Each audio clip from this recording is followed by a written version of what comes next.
primeira mensagem da série, eu falei um pouco sobre a biografia do apóstolo. Eu falei um pouco sobre a biografia do apóstolo Paulo. Eu falei um pouco sobre a biografia da igreja que se encontrava em Filipe, como também falei um pouco sobre o significado da saudação de Paulo no início da carta. Essa saudação foi muito mais do que um cumprimento. Essa saudação brotou do coração de Paulo e era algo extremamente profundo. Na segunda mensagem da série, eu falei sobre uma oração transbordante de amor. Paulo, a orar pelos filipenses, por essa igreja generosa, ele orou com gratidão, ele orou com alegria e ele orou com reconhecimento. E eu terminei a mensagem da noite perguntando para os ouvintes se eles oravam pela igreja, pelo grupo ao qual faziam parte. E desafiei também cada um a continuar orando.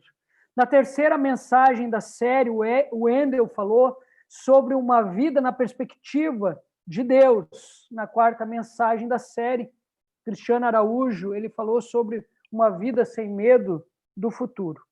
Hoje eu gostaria de falar com você sobre o seguinte tema: a importância da unidade cristã. A importância da unidade cristã. E para esse tema eu convido você a abrir a sua Bíblia em Filipenses, capítulo 2, versículos do 1 ao 5. Filipenses, capítulo 2, versículos do 1 ao 5. Diz assim a palavra do Senhor: por estarem unidos com Cristo, vocês são fortes. O amor dele os anima e vocês participam do Espírito de Deus. E também são bondosos e misericordiosos uns com os outros. Então peço que me deem a grande satisfação de viver em harmonia, tendo o mesmo amor e sendo unidos de alma e mente. Não façam nada por interesse pessoal ou por desejos tolos de receber elogios, mas sejam humildes e considerem os outros superiores a vocês mesmos. Que ninguém procure somente os seus próprios interesses, mas também os dos outros. Tenham entre vocês o mesmo modo de pensar que Cristo Jesus tinha. Até aqui, te convido a orar mais uma vez comigo. Senhor Jesus, muito obrigado, Senhor, pelo privilégio que o Senhor nos deu de nos reunirmos aqui nessa noite, mesmo sendo de forma online. Nós estamos reunidos aqui, Deus, para louvar e engrandecer o teu santo nome, mas nós também estamos reunidos aqui para ouvir uma palavra que vem do teu coração ao nosso coração. Que essa palavra possa nos desafiar, Deus. Que essa palavra, Senhor, possa mexer com a nossa estrutura, Deus.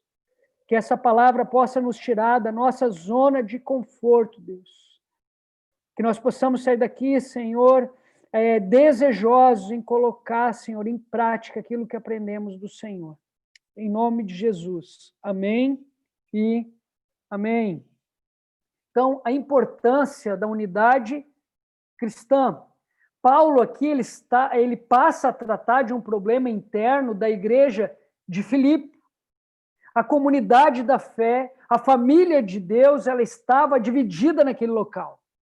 Nós sabemos muito bem que reino dividido não prospera.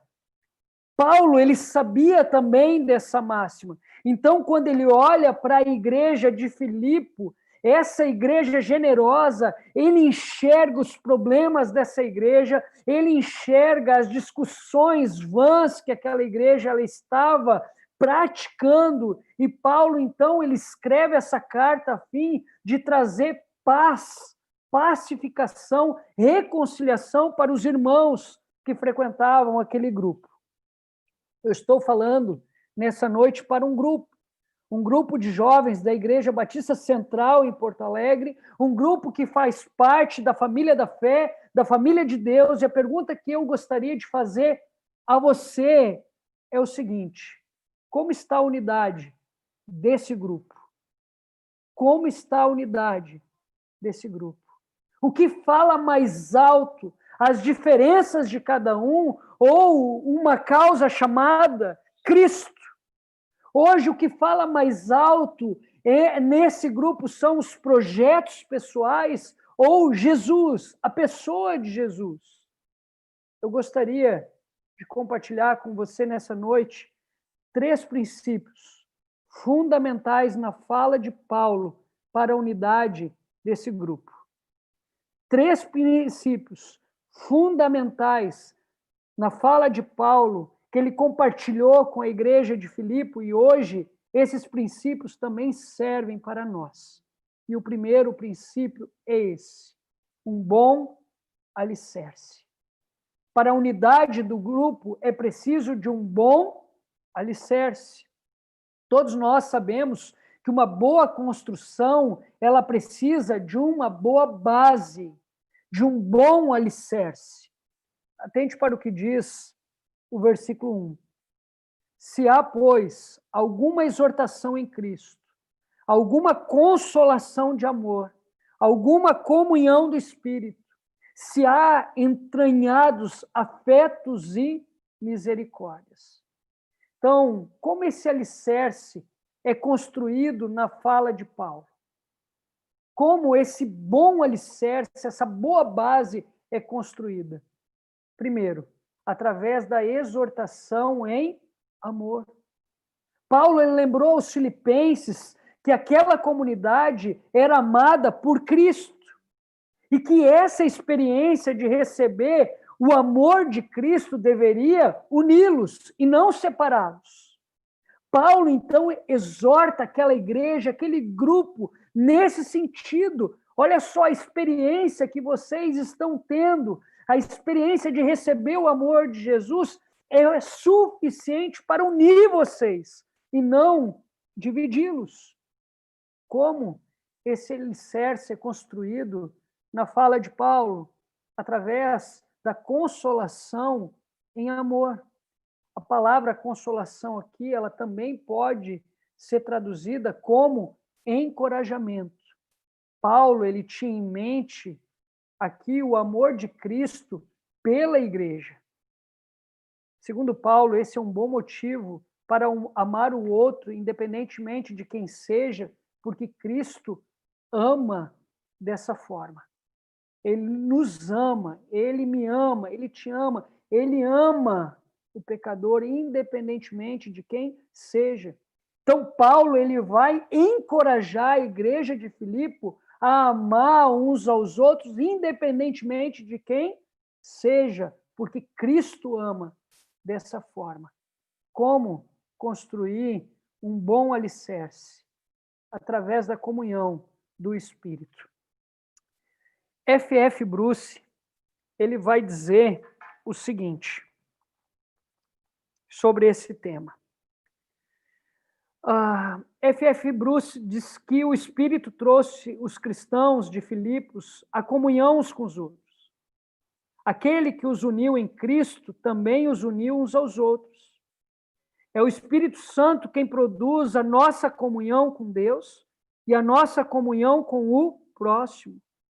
É o Espírito quem nos une a Deus e ao próximo de tal maneira que todo aquele que vive em desunião com seus semelhantes dá provas de não possuir o dom do Espírito. O Espírito Santo é o princípio unificador na igreja local. Somente ele pode dar ordem ao caos e preservar a harmonia no corpo de Cristo. A não ser que o Espírito Santo reine, haverá confusão na igreja. Sem o Espírito Santo, não há vida nem poder na igreja. Então, um bom alicerce, ele vai depender de um trabalho em conjunto entre meu irmão, Deus, através do seu Espírito, e eu.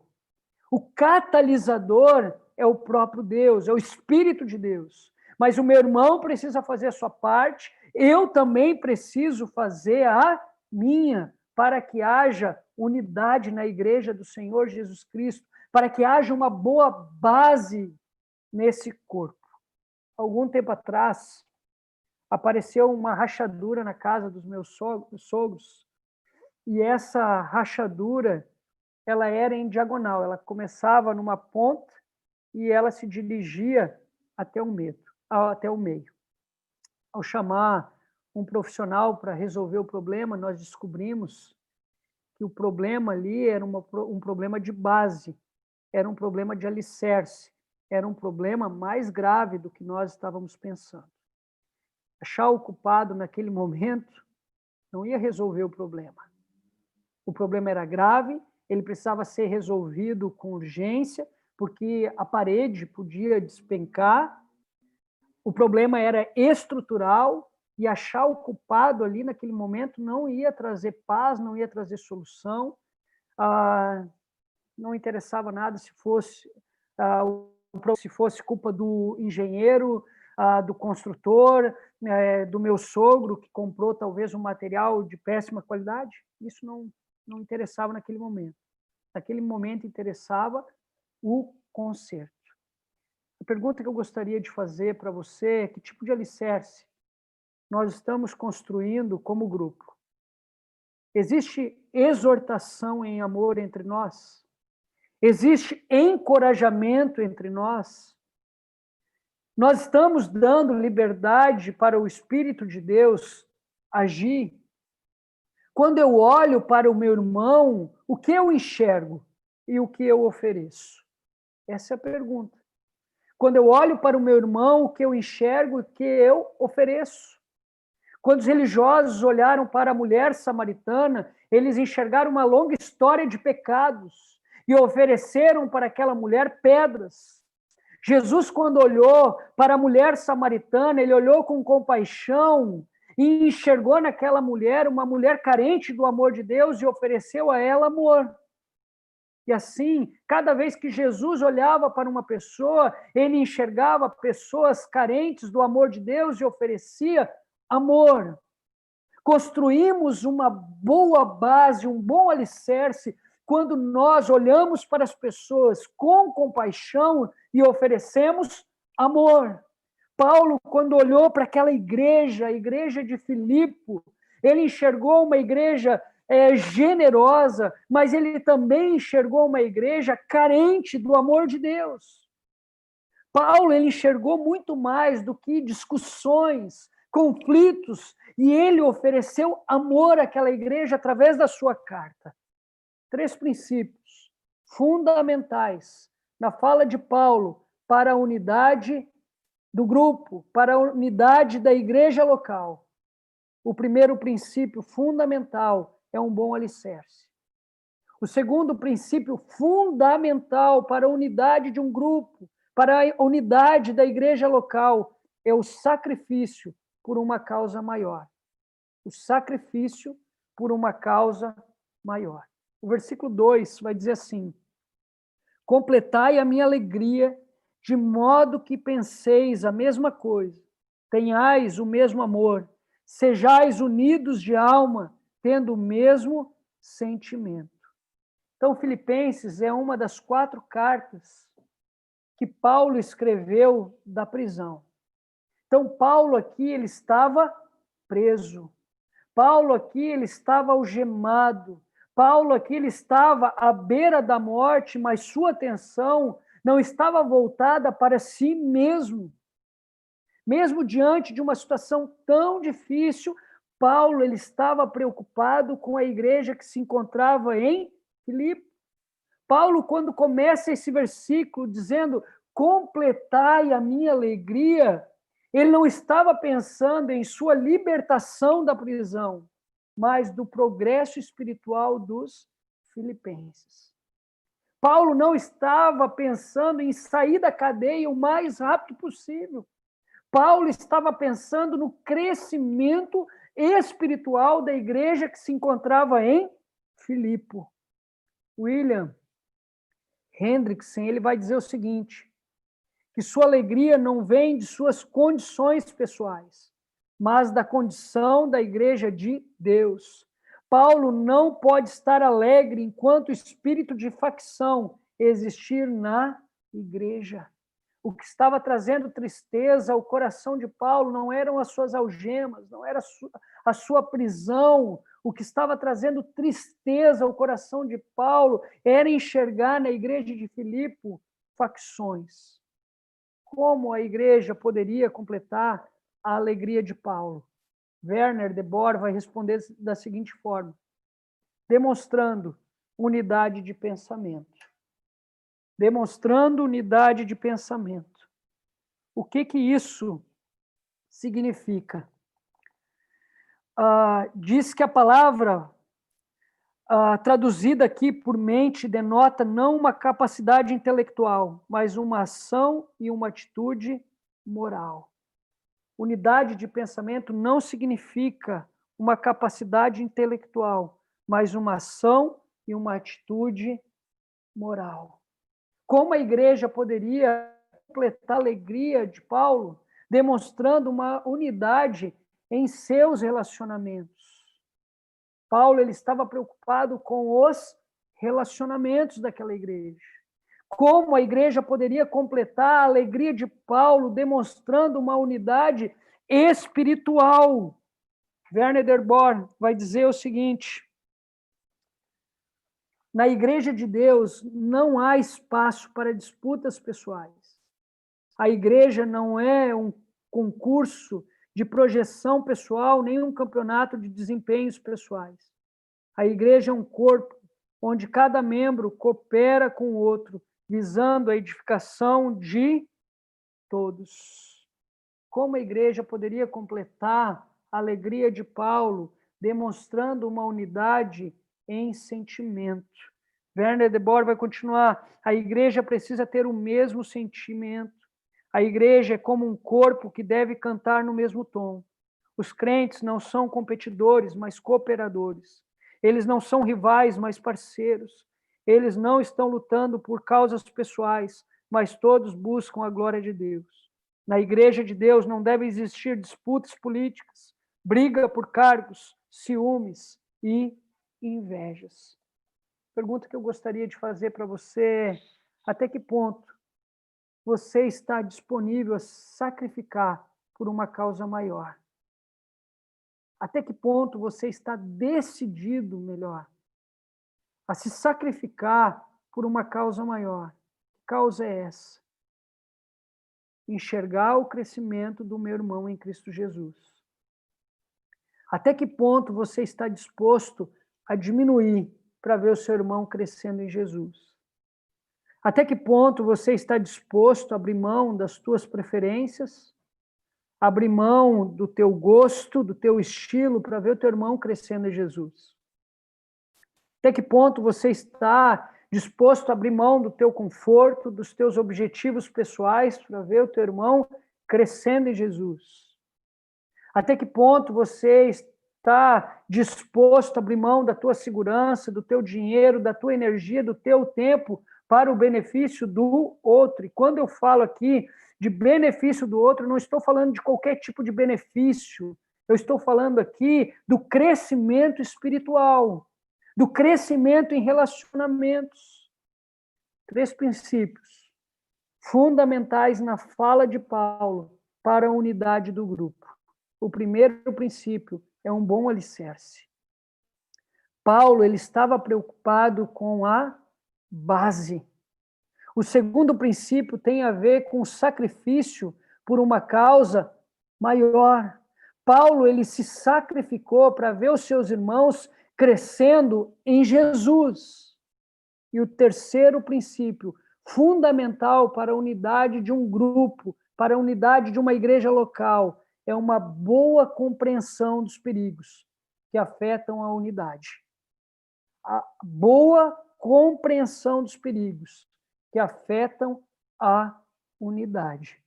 O versículo 3 e o versículo 4 vão dizer assim: nada façais por partidarismo ou vanglória, mas por humildade, considerando cada um os outros superiores a si mesmo. Não tenha cada um em vista o que é propriamente seu, senão também cada qual o que é dos outros. havia tensões dentro da igreja aqui. A comunhão, ela estava sendo atacada constantemente.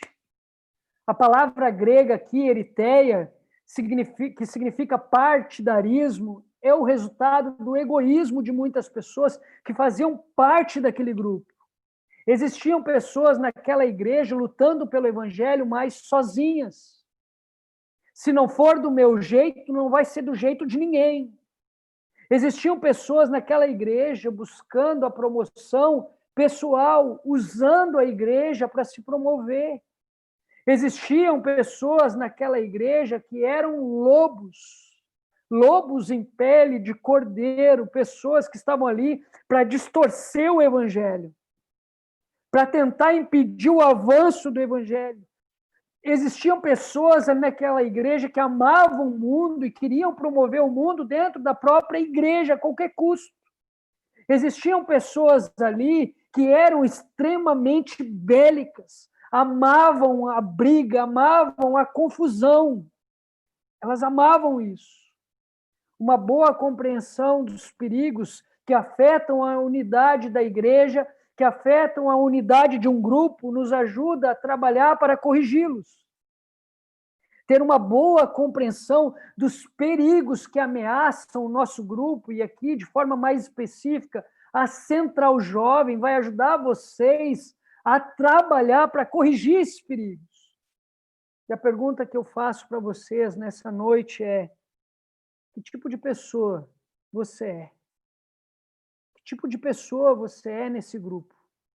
Você é aquele tipo de pessoa que luta pelo evangelho, mas luta sozinha? As coisas têm que ser da sua maneira. Se não for da sua maneira, não presta. Você é aquele tipo de pessoa que busca promoção pessoal? Você é aquele tipo de pessoa que está ali para tentar impedir o avanço do evangelho?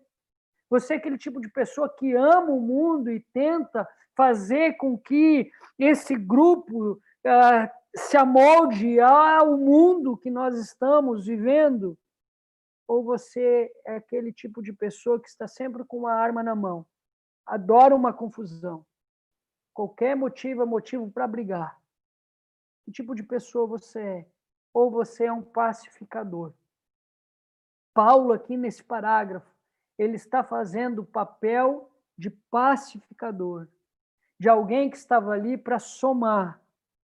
Paulo, ele estava dando continuidade àquilo que Jesus começou na terra. Jesus, ele veio para um projeto de reconciliação, de pacificação entre o homem e Deus, e o homem com o seu próximo. Paulo, ele estava dando continuidade para a obra que Jesus começou aqui na terra. Você é um pacificador? Você é alguém que está nesse grupo para somar? Você é alguém que chegou para dar continuidade para aquilo que Jesus começou na terra, que é o projeto de reconciliação? Eu quero concluir esse breve devocional dizendo a importância da unidade cristã. 3 princípios fundamentais na fala de Paulo para a unidade do grupo. O primeiro princípio é esse: um bom alicerce. Tudo começa com a base. O segundo princípio tem a ver com o se sacrificar por uma causa maior. Eu me sacrifico por ver os meus irmãos crescendo em Cristo Jesus. E o terceiro princípio é uma boa compreensão dos perigos que afetam a unidade. É uma boa leitura dos perigos que afetam a unidade. Tendo uma boa leitura desses perigos, eu consigo trabalhar para resolvê-los. João, capítulo 13, versículo 35, vai dizer o seguinte: se vocês amarem uns aos outros, o mundo saberá que vocês são os meus discípulos. O texto não está dizendo aqui se vocês construírem um bom projeto,